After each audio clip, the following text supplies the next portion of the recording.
Hello, I hope you're well. Welcome or welcome back to my channel. Today's video was meant to be a vlog of my rereading of Rebecca.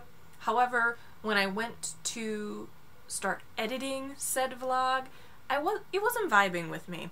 So I figured we would have an informal conversation about my rereading of Rebecca by Daphne du Maurier, since the Netflix movie is premiering on Netflix of all places. Shocking, I know. On October 21st. I love the story of Rebecca, and I love the movie versions. This one that's coming out later this month is starring Lily James, Armie Hammer, and Kristin Scott Thomas. And to be honest, one of my main motivations for wanting to watch it is Kristin Scott Thomas as Mrs. Danvers. I don't know if you've seen the promos or the trailers, but her casting is A++++. When it comes to Armie Hammer, though, I have my concerns, to say the least. It's not that I don't like Armie Hammer, so for any Armie fans out there, just know that's not the case. He is lovely to look at, and he's also a talented actor. But as Maxim de Winter, I am unsure. But anywho, why don't we actually start talking about the book? So, Rebecca. This is a book that I read for the first time in college. I actually read it in a Gothic literature class that I took, I think, my junior year. I remembered really enjoying it the first time I read it. It is a suspense. This is probably one of those books that I would consider a modern classic. So yeah, I'm going to talk about it and try to keep this spoiler free because it is a suspense.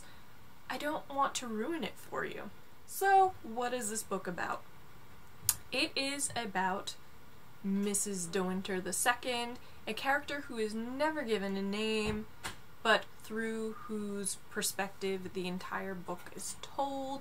She marries Maxim de Winter and moves to his country home, Manderley, where the presence of his deceased wife, Rebecca, of the title, is very much a presence. As you can see, I marked this book up within an inch of its life. The green tabs are all of the places where Rebecca is mentioned, so you can see she's mentioned quite a lot, and to be honest, there were probably a handful of places where she is mentioned that I didn't flag. It surprised me how good this was the second time around, because it is a suspense, so I obviously knew what was going to happen, but it didn't lose any of that surprise, that intrigue, I guess would be the better word, despite that. Let's talk about Mrs. De Winter II. She is a character who is experiencing some serious imposter syndrome throughout this entire book. She has married Maxim de Winter and is now mistress of Manderley, but everyone keeps bringing up Rebecca.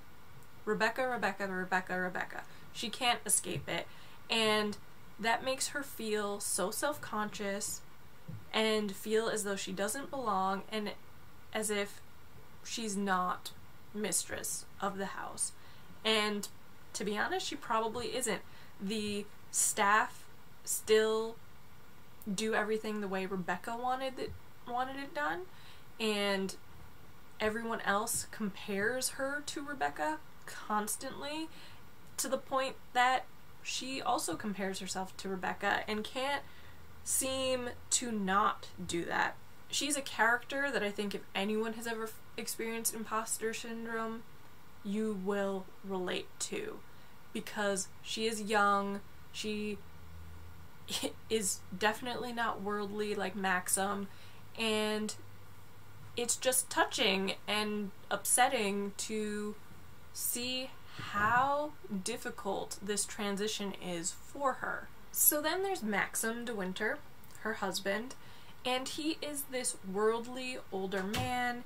He is in his 40s, and as I said, his second wife is young, she's in her 20s, so there is a bit of an age gap, which is one of the reasons I'm concerned about Armie Hammer in this role, cast alongside Lily James. I'm kind of interested in seeing if they try to make that difference in age still a thing, because it does come up quite a bit in the book itself, as far as Mrs. De Winter II feeling infantilized by the way that Maxim speaks to her, or kisses her forehead, or little things like that. So that does come up, but also Maxim is worldly, has been married once before. He's just a complicated character, for lack of a better term, and because I don't want to give any spoilers. And then there's Mrs. Danvers, who is this character kind of in the tradition of a Grace Poole.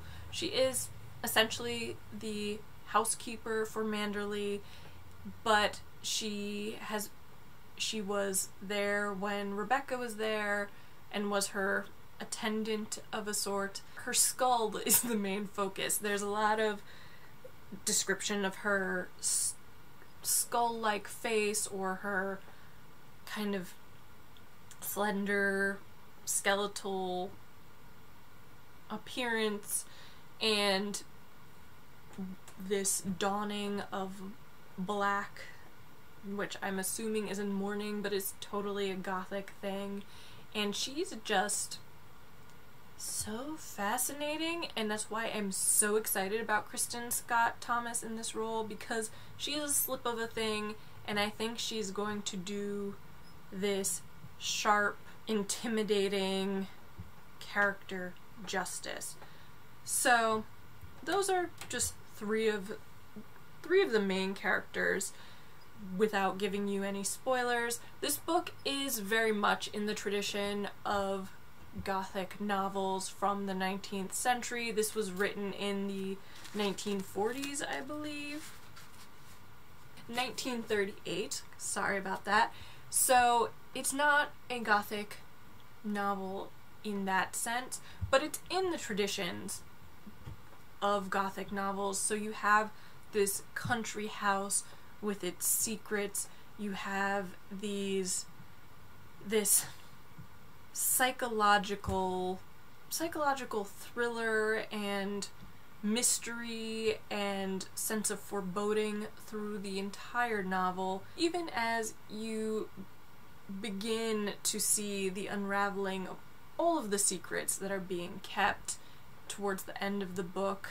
As I said, it surprised me how much I enjoyed this book on a second read, considering I knew exactly what was going to happen. This is a book that I have so many thoughts, and I wish I was in a position to write papers about them because I am that nerd, but I'm fascinated by names in this book. So as I mentioned, the main character does not have a name. She is Mrs. De Winter, and although the little note in the back from Daphne du Maurier says the reason she doesn't have a name was simply that she couldn't come up with one, what is the impact on the reading experience and also the character development when you have these two characters who are both Mrs. De Winters, and that blurring? I'm kind of fascinated in that, but you also have Maxim De Winter, and Max is a nickname that's only used by a handful of characters. He has his second wife call him Maxim, not Max, which is what his first wife called him, but his actual name is Maximilian. So there's a lot of naming things in here that intrigue me about those those, I guess, 3 characters in particular. I also intrigued by dreams in this, and I feel like there are probably already so many papers on dreams, but I would love to write one of them. And also flowers, because flowers are really important in this book. And so there are all these different layers of things that I would really like to explore, just because I think there's so much more to this story that even on my second read, I want more. I know this is a book that I'm going to continue to read and reread over the years because it is just flawless. The first chapter of this book is probably my favorite opening chapter of any novel because it is just so beautiful. It's this dreamscape, but also this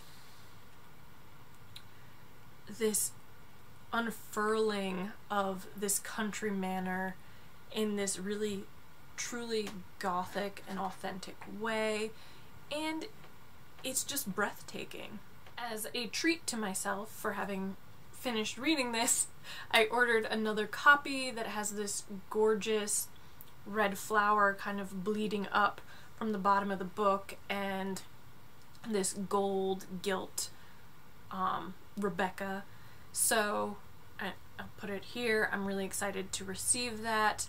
It's definitely one up there with one of my favorite books of all time. I hope the Netflix movie does it justice, because to be honest, the 1940s version, which is in black and white and stars Sir Laurence Olivier and Joan Fontaine, is probably the benchmark for Rebecca as a film. So I don't know how they're gonna top it, but I'm hoping they can with their cast. I really hope you enjoyed this video and this deeper dive into Rebecca. If you've read Rebecca, I'd love to know your thoughts. If you plan to read Rebecca, I hope I didn't spoil anything for you. And I hope that if you watch the new Netflix movie, you can let me know what your thoughts are there. Again, thanks so much for watching. Please don't forget to give it a thumbs up, leave a comment, and subscribe. I'll talk to you all later. Bye!